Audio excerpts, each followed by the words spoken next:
ಎಲ್ಲರಿಗೂ ನಮಸ್ಕಾರ ಸ್ನೇಹಿತರೆ. ಇಂದಿನ ಈ ವಿಶೇಷವಾದ ಮಾಹಿತಿಯಲ್ಲಿ ನಾವು ಮಕರ ರಾಶಿಯವರ ಈ ವಾರದ ಭವಿಷ್ಯ ಮತ್ತು ಗ್ರಹಗಳ ಬದಲಾವಣೆಯ ಬಗ್ಗೆ ಸಂಪೂರ್ಣವಾಗಿ ಮತ್ತು ವಿವರವಾಗಿ ತಿಳಿದುಕೊಳ್ಳೋಣ. ಮಕರ ರಾಶಿಯವರ ಪಾಲಿಗೆ ಈ ವಾರವು ಎಂತಹ ಫಲಗಳನ್ನು ತರಲಿದೆ? ಗ್ರಹಗಳ ರಾಜಕೀಯದಲ್ಲಿ ಆಗಿರುವ ಬದಲಾವಣೆಗಳು ನಿಮ್ಮ ಜೀವನದ ಮೇಲೆ ಯಾವ ರೀತಿ ಪ್ರಭಾವ ಬೀರಲಿವೆ? ಮುಖ್ಯವಾಗಿ ನಿಮ್ಮ ರಾಶ್ಯಾಧಿಪತಿಯಾದ ಶನಿಯು ಯಾವ ಸ್ಥಾನದಲ್ಲಿದ್ದಾನೆ ಮತ್ತು ಆತನಿಂದ ನಿಮಗೆ ಸಿಗುವ ಲಾಭಗಳೇನು? ಹಾಗೆಯೇ ನೀವು ಯಾವ ವಿಚಾರದಲ್ಲಿ ಎಚ್ಚರಿಕೆಯಿಂದ ಇರಬೇಕು ಎಂಬುದನ್ನು ಕೂಲಂಕಷವಾಗಿ ಚರ್ಚೆ ಮಾಡೋಣ. ಯಾಕೆಂದರೆ ಜ್ಯೋತಿಷ್ಯ ಶಾಸ್ತ್ರದ ನಿಖರವಾದ ಮಾಹಿತಿಗಳನ್ನು ಮತ್ತು ಪರಿಹಾರಗಳನ್ನು ನಾವು ನಿಮಗಾಗಿ ನೀಡುತ್ತಲೇ ಇರುತ್ತೇವೆ.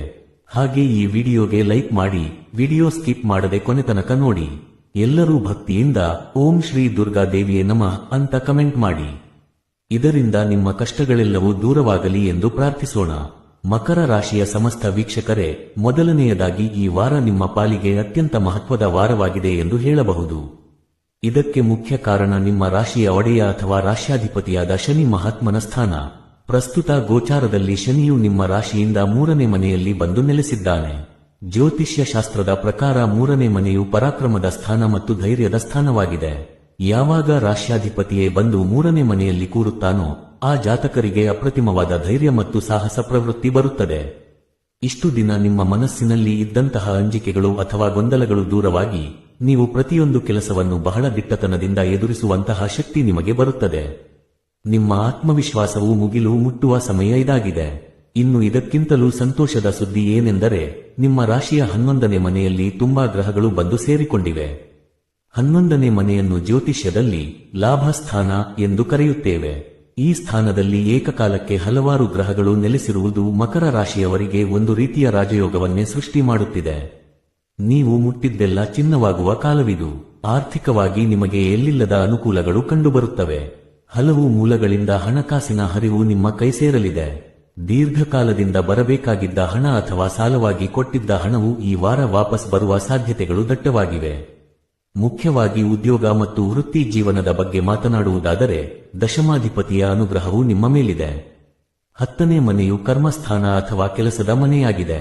ದಶಮಾಧಿಪತಿಯು ನಿಮಗೆ ಎಲ್ಲಾ ರೀತಿಯ ಕೆಲಸ ಕಾರ್ಯಗಳಲ್ಲಿಯೂ ಸಂಪೂರ್ಣವಾದ ಯಶಸ್ಸನ್ನು ಅಥವಾ ಸಕ್ಸಸ್ ಅನ್ನು ನೀಡುತ್ತಿದ್ದಾನೆ. ನೀವು ಯಾವುದೇ ಕೆಲಸಕ್ಕೆ ಕೈ ಹಾಕಿದರೂ ಕೂಡ ಅದರಲ್ಲಿ ಜಯ ಕಟ್ಟಿಟ್ಟ ಬುತ್ತಿ. ಉದ್ಯೋಗದಲ್ಲಿ ಇರುವವರಿಗೆ ಇದು ಸುವರ್ಣ ಕಾಲ.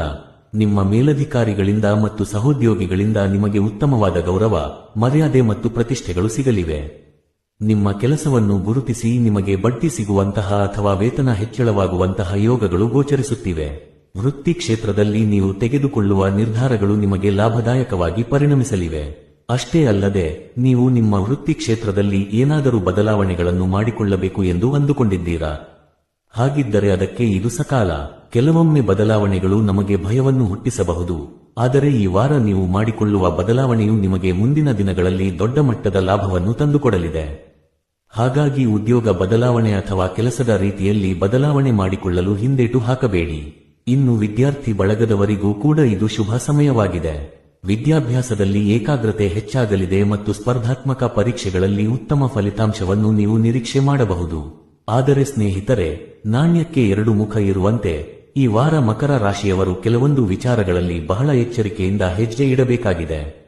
ಅದು ಯಾವ ವಿಚಾರ ಎಂದರೆ ಆಸ್ತಿ ಮತ್ತು ವಾಹನದ ವಿಚಾರ. ಗ್ರಹಗಳ ಸ್ಥಿತಿಯನ್ನು ಗಮನಿಸಿದಾಗ ಈ ವಾರ ನೀವು ಆಸ್ತಿ ವಿಚಾರವಾಗಿ ಯಾವುದೇ ಹೊಸ ನಿರ್ಧಾರಗಳನ್ನು ತೆಗೆದುಕೊಳ್ಳದಿರುವುದು ಉತ್ತಮ.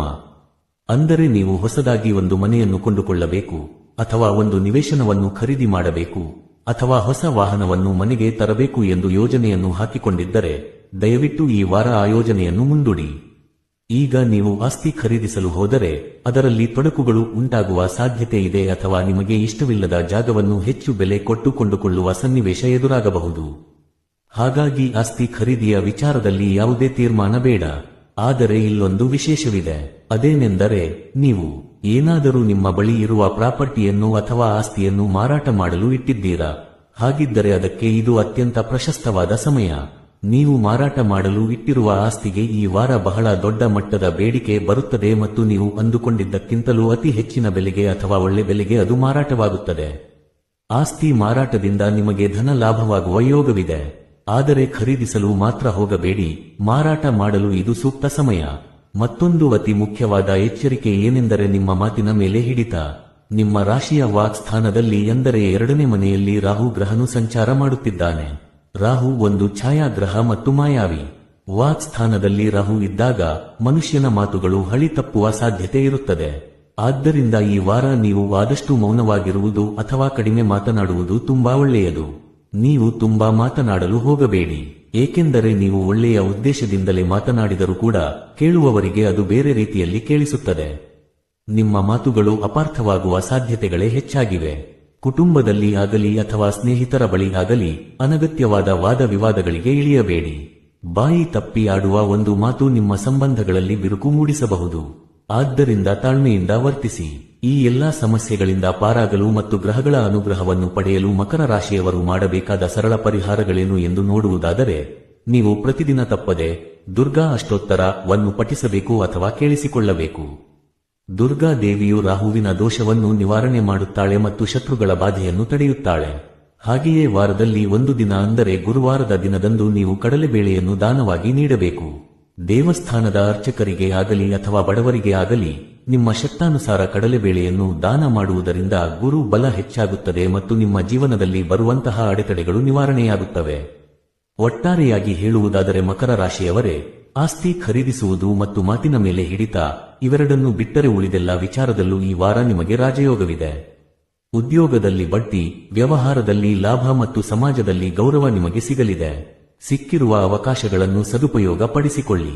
ಈ ಮಾಹಿತಿಯು ನಿಮಗೆ ಇಷ್ಟವಾಗಿದ್ದಲ್ಲಿ ದಯವಿಟ್ಟು ಈ ವಿಡಿಯೋಗೆ ಒಂದು ಲೈಕ್ ನೀಡಿ. ಈ ವಿಷಯವನ್ನು ನಿಮ್ಮ ಮಕರ ರಾಶಿಯ ಸ್ನೇಹಿತರೊಂದಿಗೆ ಮತ್ತು ಬಂಧುಗಳೊಂದಿಗೆ ಹಂಚಿಕೊಳ್ಳಿ. ಎಲ್ಲರಿಗೂ ಒಳಿತಾಗಲಿ. ಶುಭ ದಿನ. ಧನ್ಯವಾದಗಳು.